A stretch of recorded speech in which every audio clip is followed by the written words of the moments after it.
Hi everyone. We're going to look at performing a multiple regression in Excel. Alright, just to remind you about what's contained in a regression equation, especially a multiple regression equation. The y in this equation represents the dependent variable. The m is the slope, and the x1, x2, etc. represent the different independent variables that you include into your analysis, and the b is the constant. Basically, that's where the line crosses the slope. Okay, so you should also know that when you're performing multiple regression, your independent variables and dependent variable should all be continuous data, meaning it should be ratio or interval data.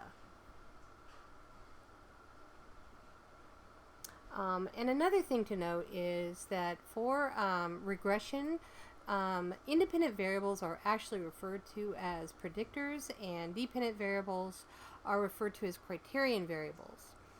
For our analysis, we're going to look at age, years of education, credit card debt for our predictor variables, and household income will be our criterion variable.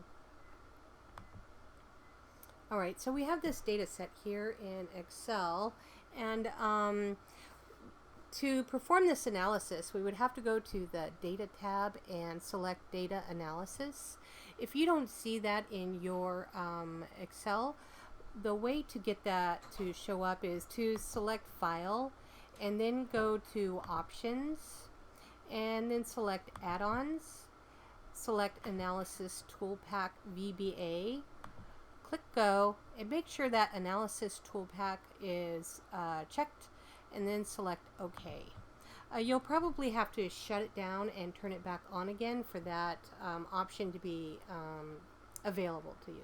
So again, go ahead and go to the Data tab and then select Data Analysis, and then scroll down to where you see Regression and highlight it, click OK. And now we're going to select our variables. For our dependent variable on the y-axis, we'll select the square. Grab the title of the variable as well as all the scores and scroll down. And then when you reach the bottom, let go. And for our predictor variables, select the next box right here where it says Input X Range. And now we're going to select all the titles and all the columns for those variables. Scroll down to the bottom and then let go. And then we're going to tell it that yes, we do have labels included into our data, and we'll select confidence intervals. And now we want to tell it where to put our data. So we're going to go ahead and select output range, click that box again, and we'll put it our output right about at the top here so we can see it. And then we're just going to go ahead and select OK. And now you can see the analysis. In Excel, it does kind of add a lot of zeros or spaces after the decimal, and I like to clean it up so I don't get numbers that are kind of weird. Like right here you see a number with an E in it. It's just telling you there's just too many numbers there to be displayed appropriately. So what we're going to do is go to the Home tab and highlight all of those numbers and select Number. And now that just sort of quickly cleans it up and makes it much easier to see it, and now it's representing the numbers properly. And I'll do that for the rest of them so it looks it's easier to read. And there we go. And now you can see it all starts to make sense now, right? All right, so to determine whether or not our multiple regression was significant, we want to go and look at the F statistic and whether or not it is showing significance. And yes, here it is. It's 0.05 or less, and it gives our F statistic as well as the MS scores and the SS and the degrees of freedom. So, and also to determine the individual outcomes for each individual predictor variable. We can find significance under where it says p-value here and their t-statistics.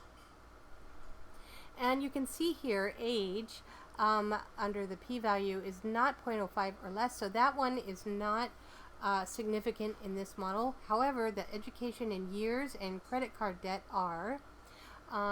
And to find out just how strong the relationship is between these predictor variables and the dependent variable, the criterion variable, household income, we would look at the R-squared for effect size, and you can see it's 0.63, which is a pretty strong effect.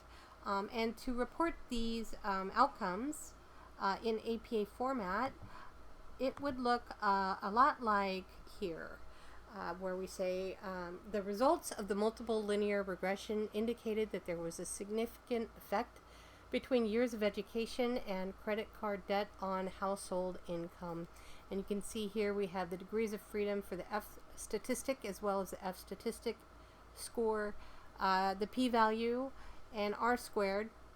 So again, you can find the F statistic here, the degrees of freedom, and the significance as well as R-squared.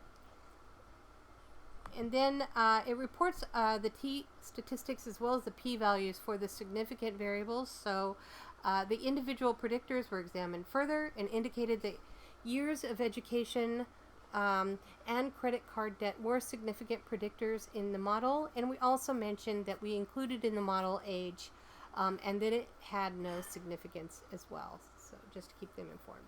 And that's how you would perform a multiple regression in Excel. And I'll catch you later.